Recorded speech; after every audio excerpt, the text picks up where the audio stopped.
بسم اللہ الرحمن الرحیم۔ السلام علیکم ورحمۃ اللہ وبرکاتہ۔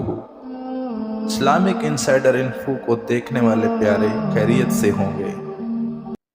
سوال: وہ کون سے صحابی ہیں جو صحابہ میں سب سے پہلے حوض کوثر کا پانی پئیں گے؟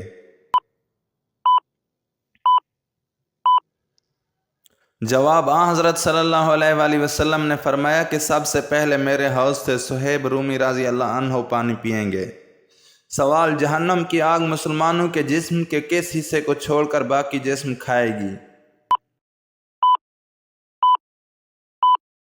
جواب: جہنم کی آگ ابن آدم کے سارے جسم کو کھا جائے گی سوائے اس کی پیشانی پر پڑے سجدے کے آثار کے، کیونکہ اللہ تعالیٰ نے جہنم کی آگ پر یہ حرام کر دیا ہے کہ وہ سجدوں کے نشان کو کھائے۔ سوال: منگنی کو خفیہ رکھنے کا کیوں کہا گیا ہے؟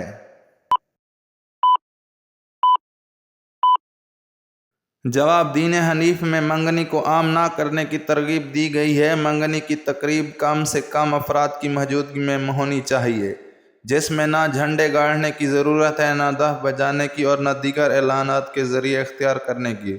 حضور کریم صلی اللہ علیہ وسلم کا ارشاد گرامی ہے کہ نکاح کا اعلان کرو اور منگنی کو خفیہ رکھو۔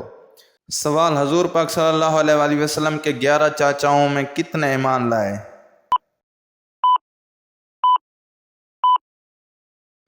جواب: 2 چاچا ایمان لائے۔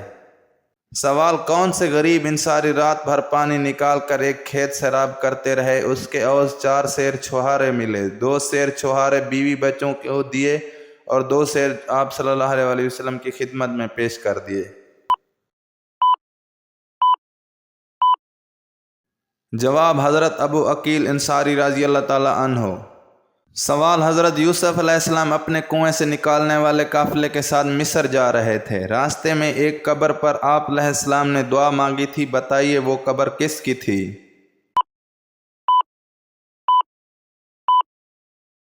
جواب: وہ قبر رحیل بی بی کی تھی، جو کہ آپ علیہ السلام کی والدہ کی قبر ہے۔ سوال: حضرت فاطمہ زہرا رضی اللہ عنہا کا حلیہ مبارک کس سے ملتا جلتا تھا؟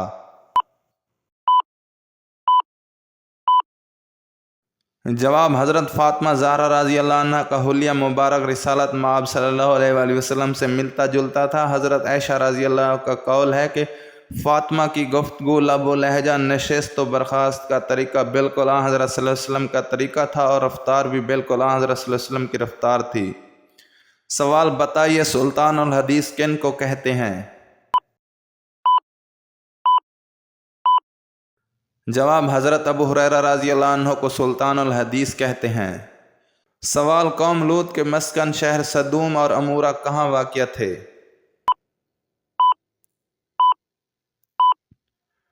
جواب: سدوم اور عمورہ قوم لوط کے وہ مقام ہے جہاں اللہ رب العزت نے عذاب نازل فرمایا۔ قوم لوط کے مسکن شہر سدوم اور عمورہ بحر مردار کے ساحل پر واقع تھے، اور قریش مکہ اپنے شام کے سفر میں اسی راستے سے آتے جاتے تھے۔ سوال: آپ صلی اللہ علیہ وآلہ وسلم بچوں سے اظہار محبت کیسے کرتے تھے؟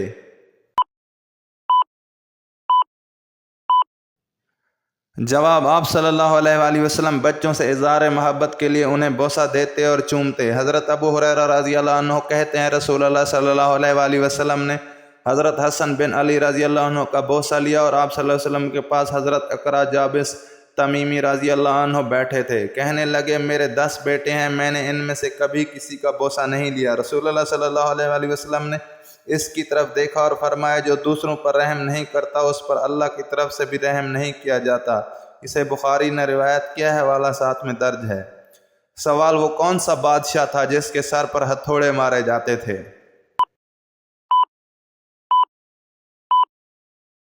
جواب: ایک مچھر نمرود بادشاہ کے ناک میں داخل ہو گیا تھا، اللہ تعالیٰ نے اس کے ذریعے اسے 400 سال عذاب میں مبتلا رکھا، چنانچہ اس کے سر پر ہتھوڑے مارے جاتے تھے حتیٰ کہ وہ اللہ کے حکم سے ہلاک ہو گیا، حوالہ ساتھ میں درج ہے۔ سوال: کیا آپ صلی اللہ علیہ وآلہ وسلم نے جانوروں کے چہرے داغنے کی اجازت دی ہے؟ جواب: حضرت جابر رضی اللہ عنہ سے روایت ہے کہ نبی اکرم صلی اللہ علیہ وآلہ وسلم نے ایک گدھا دیکھا جس کے چہرے پر داغ لگایا گیا تھا۔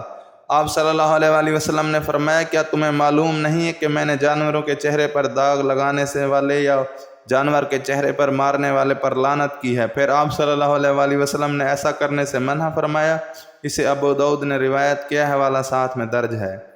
سوال: کیا میت کو قبر سے نکالنا جائز ہے؟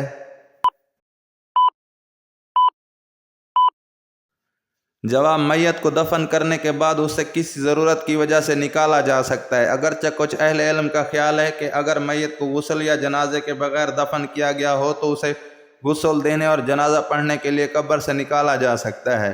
امام بخاری نے ان حضرات کی تردید کرتے ہوئے یہ موقف اختیار کیا ہے کہ ان اسباب کے علاوہ بھی اگر کوئی ہنگامی ضرورت ہو تو میت کو قبر سے نکالنے میں حرج نہیں ہے، حوالہ ساتھ میں درج ہے۔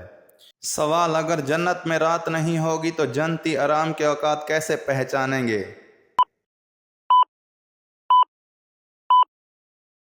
جواب: حضرت صلی اللہ علیہ وآلہ وسلم نے فرمایا کہ اہل جنت رات آرام کے وقت کی مقدار کو پردوں کے لٹک جانے اور دروازوں کے بند ہو جانے سے پہچان لیں گے، یعنی جب آرام کرنے کا وقت آئے گا تو پردے خود بخود لٹک جایا کریں گے اور دروازے خود بخود بند ہو جایا کریں گے۔ ایسے ہی جب سیر و تفریح کا وقت آئے گا تو پردے فوراً اٹھ جایا کریں گے اور دروازے خود بخود کھل جایا کریں گے۔ سوال: حضرت یعقوب علیہ السلام کی وفات پر اہل مصر کتنے دنوں تک روئے اور آپ علیہ السلام کو کتنے دن بعد دفن کیا گیا؟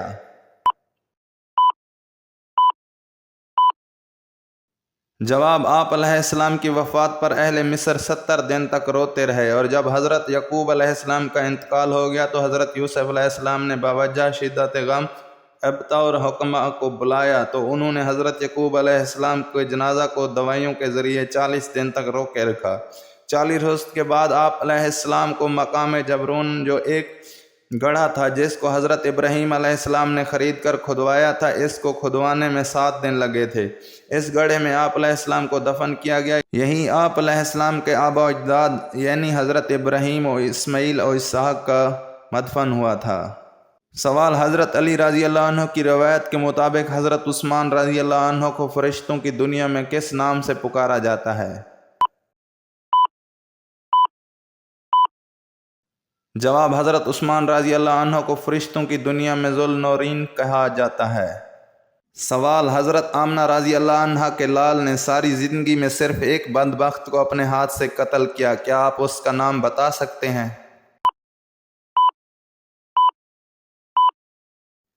جواب: ابی بن خلف غزوہ احد میں اس دن یہ کہتا پھر رہا تھا کہ محمد صلی اللہ علیہ وآلہ وسلم کہاں ہیں، میں ہلاک ہو جاؤں اگر وہ زندہ بچ جائے۔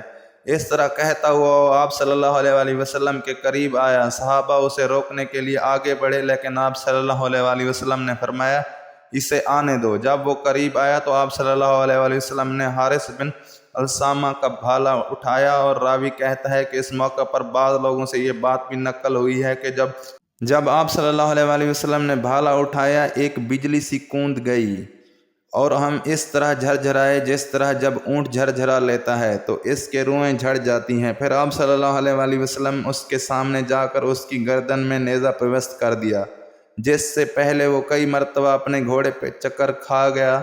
مکہ میں اس شخص نے ایک گھوڑا پالا ہوا تھا اور وہ کہتا تھا کہ اس گھوڑے پر سوار ہو کہ محمد صلی اللہ علیہ وآلہ وسلم کو نعوذ باللہ قتل کروں گا۔ آپ صلی اللہ علیہ وآلہ وسلم جواب دیتے نہیں بلکہ انشاءاللہ میں تجھے قتل کروں گا، حوالہ ساتھ میں درج ہے۔ مزید اچھی اسلامی ویڈیوز دیکھنے کے لیے ہمارے YouTube چینل کو سبسکرائب کریں اور شیئر کریں۔ تب تک ملتے ہیں ایک نئی ویڈیو کے ساتھ، ہمیں اجازت دیجیے۔ اللہ نگہبان۔